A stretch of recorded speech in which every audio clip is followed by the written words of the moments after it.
Lama Megiasa.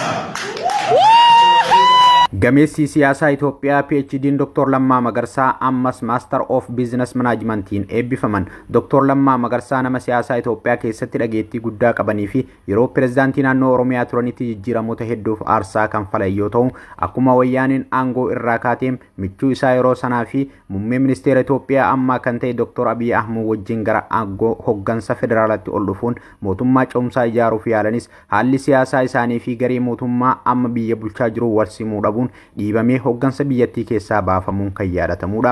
Ergasii Dr. Lammaa Magarsaa ija hawaasaa duraa kan fagaatanii fi uummanni hanga har'aatti irra deddeebiin iyyaafachaa kan jiru yoo ta'u, garuu miidiyaalee irraa fagaachuun akka uummanni yaadutti mul'achuu hin dandeenye. Haa ta'u malee kabajamoo Dr. Lammaa Magarsaa barnoota isaa hordofaa kan turee fi kana duras PhD'n eebbifamee kan ture yoo ta'u, ammas Master of Business Managementiin eebbifamee jira.